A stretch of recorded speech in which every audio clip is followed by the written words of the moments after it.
turatomboye Imana yongeye kudutumaho kugira ngo duterane yanga kuri buri munsi itugirire impuhwe zayo. Urakoze Mana kandi utugenze uko ushaka. Ku izina ry'Imana Data na Mwana na Roho Mutagatifu, amen. Bana b'Imana ni muhumure, kongeye kubumbura umunwa wacu tuvuga Imana kubera impuhwe z'Imana, amen. Ejo twahimbaje umutima mutagatifu wa Yezu, bituma iyo tariki ya 24 Kamena dusanzwe duhimbazaho ivuka rya Yohani Batista mutagatifu. Uwo munsi bawimurira none kuwa gatandatu tariki 25 Kamena 2022. Dore amasomo atagatifu adufasha guhimbaza ivuka rya Yohani Batista mutagatifu. Isomo rya mbere ryo mu gitabo cy'umuhanuzi Izayi, umutwe wa 49 umurongo wa mbere kugeza kuwa gatandatu. Birwani munyumve bihugu bya kure mu ntega amatwi. Uhoraho yampamagaye ntaravuka, ngiri mu nda ya mama, izina ryanjye yararivugaga. Umunwa wanjye ugize nk'inkota icyaye, ankinga mu gacucu cy'ikiganza cye, angira nk'umwambi utyaye, ampisha mu mutana we. Yarambwiye ati, uri umugaragu wanjye, ni wowe nzagaragarizamo ikuzo ryanjye. Ariko njye naribwiraga nti, naruhiye ubusa, mvunwa n'ibidafite akamaro. Nyamara Uhoraho niwe uzandenganura, igihembo nagiteguriwe iruhande rw'Imana yanjye.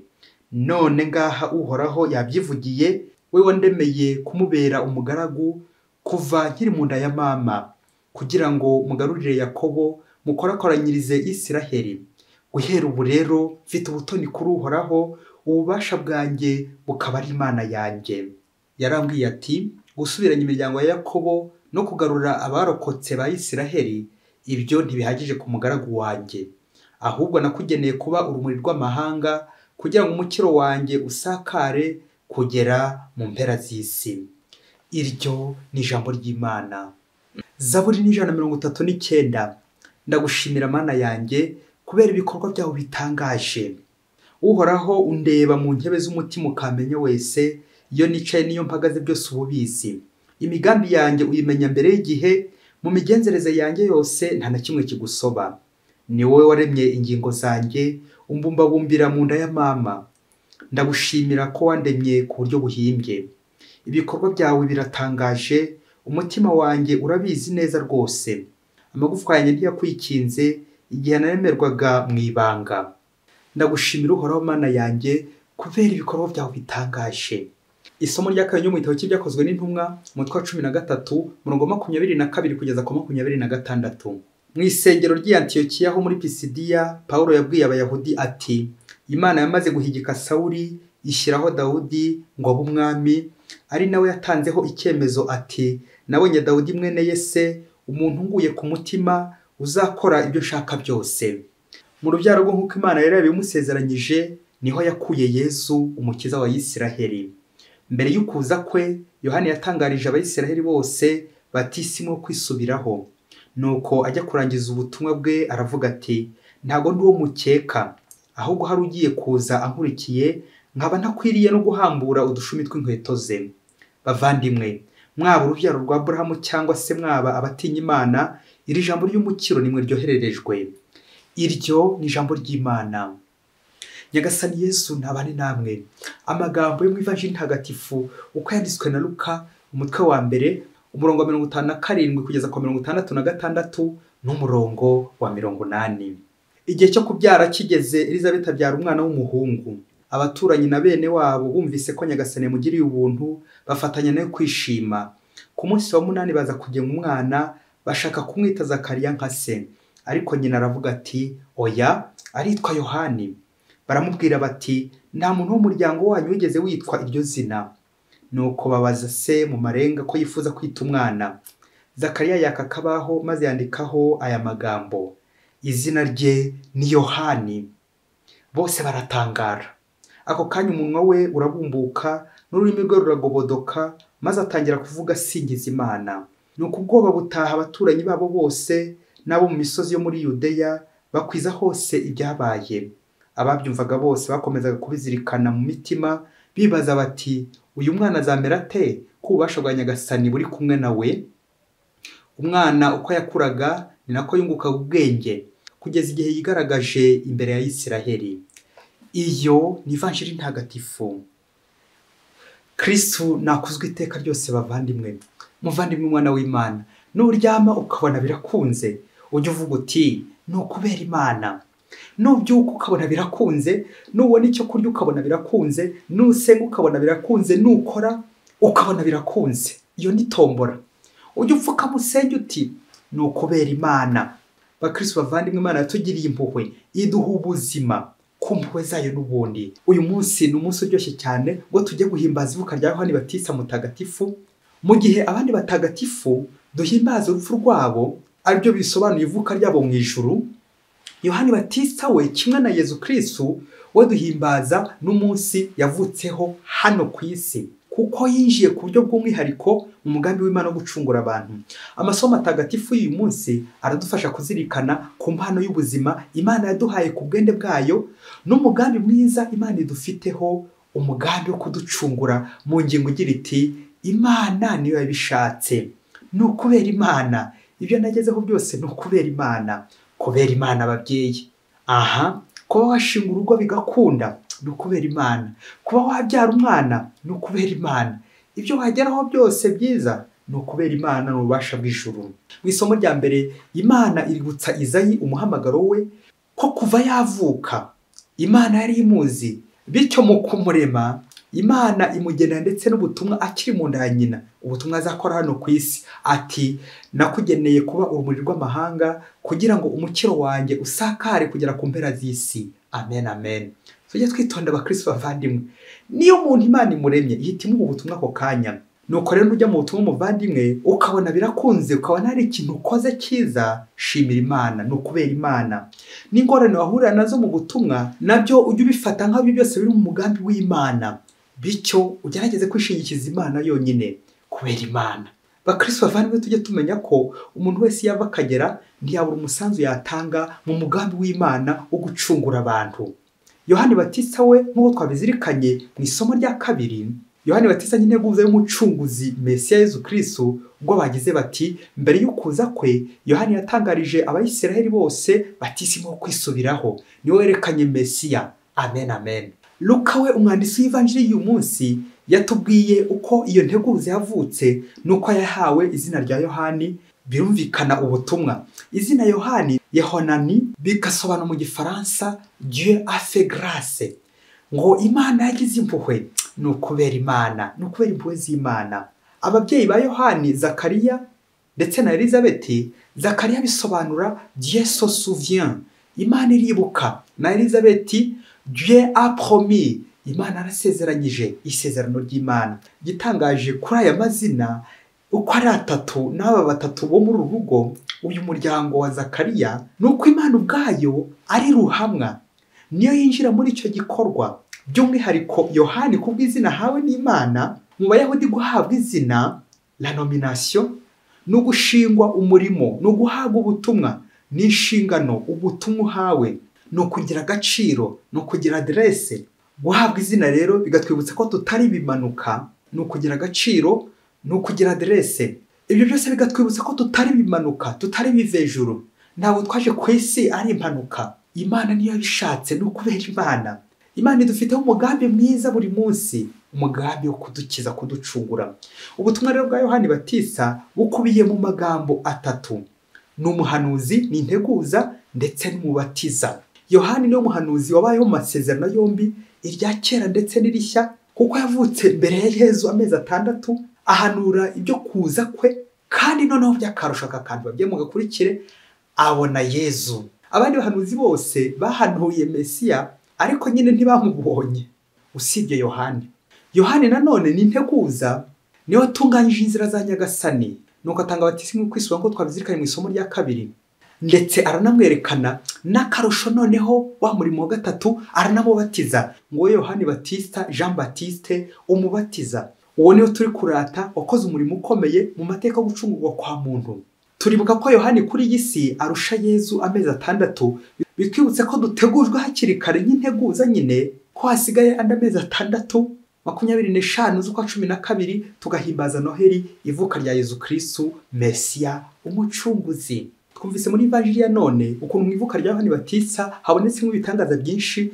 Umunwa wa se uragobodoka, ndetse ururimi rwe rutangira gusingiza Imana, ndetse iri vuka rya Yohani Batista rizatera ababyeyi n'abaturanyi ibyishimo, nibwo batangiye kwibaza bati uyu mwana azamera ate ku bubasha bwa Nyagasani buri kumwe nawe. Natwe mu buzima busanzwe ababyeyi, iyo umwana avutse, iyo ni inkuru nziza, c'est la bonne nouvelle, atera ibyishimo, ari ku babyeyi bamwibarutse ndetse no ku baturanyi n'abamenyi bose. Ariko noneho ry'akarusho, ivuka rya Yohani Batista, ibyishimo birushaho gusendera kuko bihamagara ibindi byishimo by'ivuka rya Yezu Kristo Mesiya, umucunguzi wacu twese.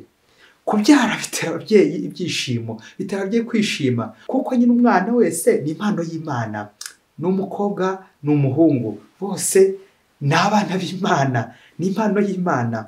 Rero umubyeyi ntukihanagaze ngo wigerezeho nk'aba babyeyi bavuga ko bagiye gukora umwana bakiyemera. Oya babyeyi, nta muntu ukora undi muntu babishobore. Ababyeyi binjira muri uwo mugambi w'Imana itanga ubuzima, bagafasha Imana kurema, no gufasha Imana. Imana irabifashisha, ntabwo rero bihagije kwifuza umwana ngo ube wanamubona. Rero kuba aravutse ujye umenya ko ari Imana bishatse, no kubera Imana. Kuba ufite urubyaro ntabwo ari uko ari wowe bishatse ngo bakore, ahubwo ni Imana yabikoze. Ntitukayikwitira ibitangaza by'Imana. Ikindi kandi tutabura gucaho uturongo nka dutatu byibuze, nk'uyu mubare gatatu n'ubundi w'uyu muryango Elizabeth, Zakariya na Yohani, nuko muri iyi si hari ibibazo byinshi. Kuba hari ingo nyinshi cyane zidafite urubyaro atari igihano cy'Imana ababyeyi. N'ikimenyimenyi twumvise ubuhamya bwiza bw'uru rugo y'ivuka rya Yohani, uburyo se Zakariya na Elizabeth bari intungane imbere y'Imana. Rero nawe mubyeyi, nibigushyikira ukabura urubyaro hano ku isi, humura, komera. Yezu ntabwo yakwibagiwe, ntabwo yadashobora kugukuraho amaboko.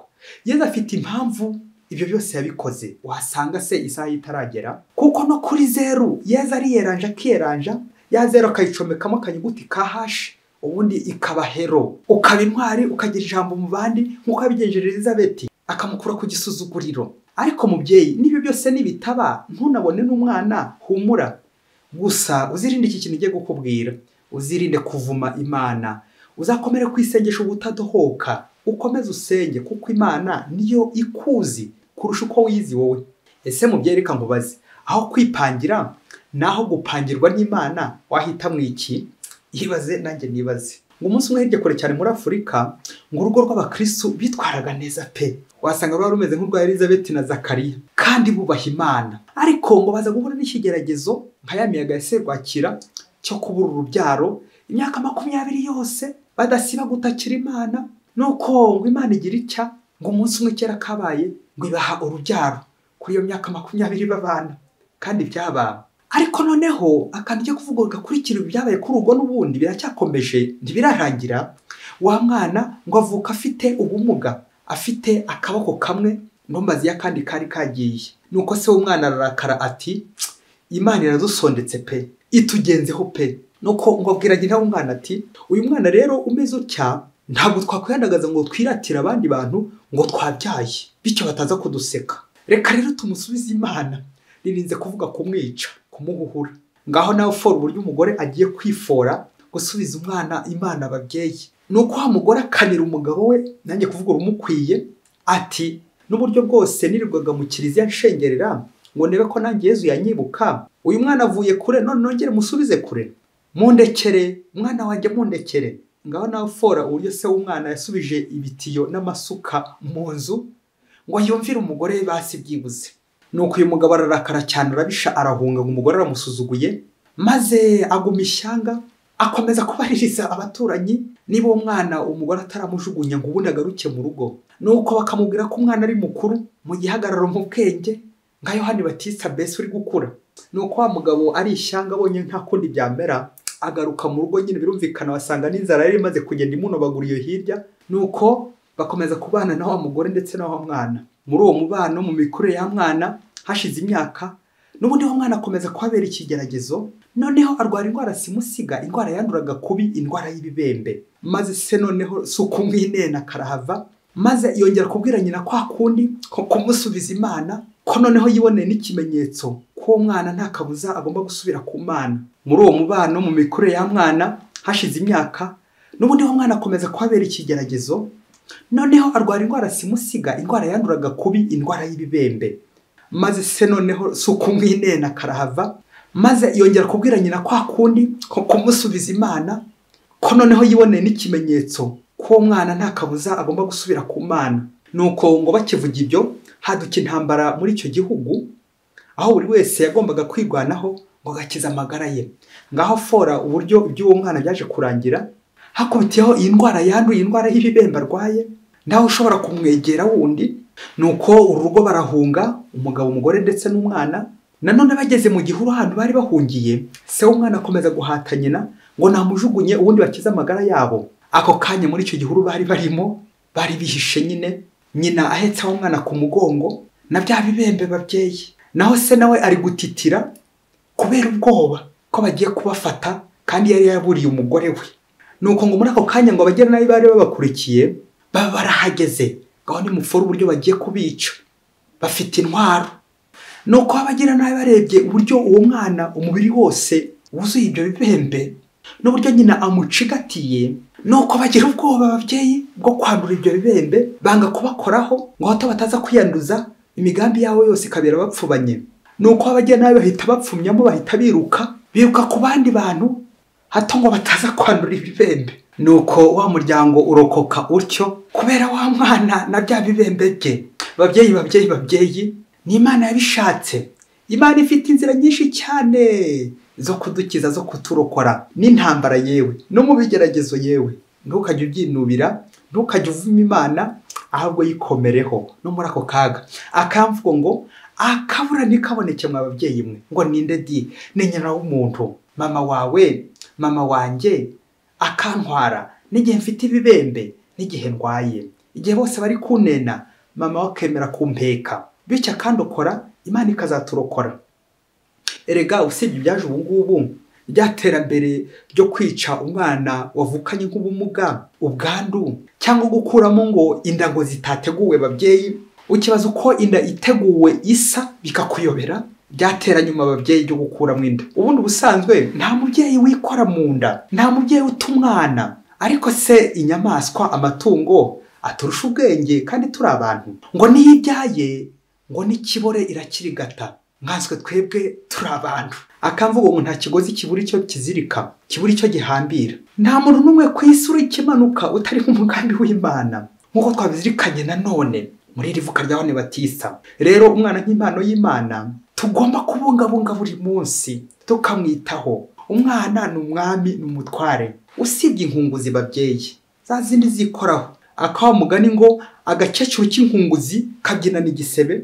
Usibye izo nkunguzi bahereza kado, ikayigaya, ikayanga. Ariko ubusanzwe mu muco umuntu warezwe neza ntawanga kado. None se hacura iki niba abantu bo wenda bashobora no kunyuzamo bagatanga kado ampazone, kado iroze? Rero ku Mana ho humura mubyeyi, ni twa kado twiza twiberayo, twa kado turyoshye, dufite ndetse n'igisobanuro. Nubwo wanyura mu magorwa, Imana ifite ukuntu izagukiriza aho hantu. Birashoboka ko niyo kado yaba ari ntoya cyangwa ikanakubangamira yewe, wowe ukabona idakwiye, ukabona umwana buze urugingo runaka, umwana ararwaye, ikigeragezo, indwara yandura ibibembe, ariko se mubyeyi wamuretse koko akabaho nawe?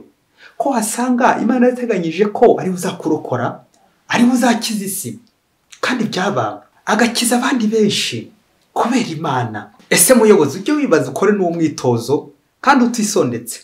Iyo mama wawe akiza gusara, akamusaza usara nyine ntanago no kwijambo, mama wagasara agafatwa n'abazimu n'abadayimoni, agakuramo inda yawe, cyangwa wanavukana nk'ubumuga akagusubiza ngo Imana, gusubiza Imana babyeyi. Ubu ngubu ari kuburi hehe? Reba akamaro ufitiye iwanyu, reba akamaro ufitiye kiliziya n'igihugu, reba akamaro nawe wifitiye. Wagize se ngo ubikesha kuba waravutse neza ba Eugene? Oya, wibwira se ko inzira zawe zose zigororotse nta page noire zirimo? Ubu ninde koko hatera agatoki hejuru akemeza ko yavutse ku buryo ngo bugororotse da? Aha, uzase nukora umwitozo, urebe ihangange dufite ku isi, urebe ihangange dufite mu gihugu, mu karere n'ahandi. Hari aho uzasanga base batazwi, inyotusi, abandi baba baratandukanye bafite gatanya sinakubwira icyatanu, abandi baba bari ubukwe bubisi, abandi baratawe barajugunywe, abandi barizwe n'abatari ababyeyi babo, abandi barerwa muri orphelinat, abandi benshi bajya bagirwa impuhwe n'Imana ku nzira batawe. Ariko igitangaje kandi cyiza kubera Imana ni uko bose ari abayobozi, babandi baturerera, abategetsi batugirira neza, babandi bakomakomeye badutwaye, abatware, abo bose ni abakozi, abenshi ni abakristo b'indani, ndetse abo ni abenshi bita ku bantu bandi abagira neza kubera Imana. Muyobozi wakabimenye? Kuki wowe ufite mu itegeko ryo kwica no gukiza, kandi Imana yaraguhaye itegeko gusa ryo gukiza, none wowe himbira irindi, warikuye hehe? Nkora ifoto mubyeyi inda ngo itateguwe. Bakristo bavandimwe, buri wese icyo Imana yamugeneye, uko azabaho, uko azamera, Imana niyo ibizi. Gusa nta na rimwe Imana ishobora gusondeka ababyeyi, nta na rimwe Imana ishobora gukurema igusondetse, kandi ntabwo twese twaba kimwe, ntabwo twese twaba abayobozi, ntabwo twese twaba bihaye Imana, ntabwo twese twashinga ingo. Buri wese Imana ifite icyo yamugeneye kizazahura isi, kizakiza isi. Ahubwo igisigaye ni ukumenya niba uzi icyo Imana yagushyiriyeho, hanyuma niba unagikora ariko uko Imana ishaka, ariko kubera Imana. Yesu umwana w'Imana, aho nateshutse ku ivuka ry'abana, ku burere bw'abana, abantu nahemukiye, ngusabye imbabazi, niyemeje kubungabunga ubuzima bw'abana b'Imana aho bava bakagera, nk'impano nziza utwihera, maze nite ku kiremwa muntu cyose buri munsi, nk'uko nanjye wangiriye impuhwe Yesu. Uko ndi kose mbikesha Yesu mwiza wancunguye. Amen. Yohani Batista mutagatifu, udusabire. Amen. Tuboneho no kubararikira abatarashoboye kugera kuri buri munsi, ikiganiro cyatambutse ahangaha kuwa gatatu tariki 22 Kamena uyu mwaka, kivuga ku burozi bwa kijyambere, uko akenshi duhemukira abana bato, ivuka ry'abana tukaribangamira. Buri wese rero mwifuje kuzagikurikirana, anyarukire kuri buri munsi wa murongo wacu wa YouTube, yandikemo ijambo buri munsi, agere kuri buri munsi ahari ikirango cya Bibiliya, afungure kandi afungurire abandi buri munsi. Twite ku buzima bw'abana, twite ku buzima bw'abanyantege nke. Ngaho rero bifuje kuryoherwa buri wese no kwakira kado nziza Imana idahwema kuduha buri munsi. Amen. Mwese Imana ibahe umugisha. Imana Data na Mwana na Roho Mutagatifu. Amen. Padiri Masumbuko Ladislas wa Diocese ya Cyangugu.